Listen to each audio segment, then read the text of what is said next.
আমার রুমিন আন্টি, রুমিন ফারান আন্টি হেতে কি কয় শুনছেন?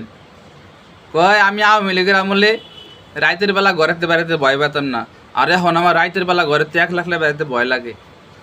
ওরে আন্টি রে, এই বয়সে যদি আপনার ঘরেতে বাইরেতে ভয় লাগে, তাহলে বাংলাদেশের আর সেরিগুলোর কি অবস্থা? হেরা কি আপনার রাইতে ঘরেতে বাইরে হয়? হ্যাঁ কি ভয় লাগে না? আচ্ছা আন্টি, এখন তো সব আপনি গই পোলা পান, আডে মাডে গাডে আতারে পাতারে সব আপনি গই পোলা পান, তা আপনার ভয় লাগবো কে? হুম, ভয় লাগার কথা তো আমগুর।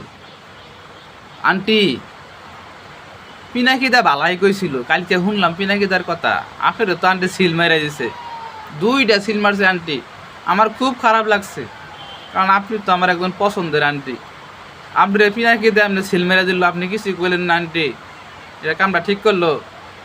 আন্টি ভয় কাটিয়ে যাবো, আপনি আমগোর লাইনে চলে আসেন, দেখবেন আপনি দিনে রাইতে হুরহুর হুরহুর করে রাস্তায় চলাফেরা করবেন, কেউ কিছুই করবো না, আপনার কোনো ভয়ও লাগবো না। খালি ভারতের চামচামিটা বাদ দিয়ে দেন আন্টি।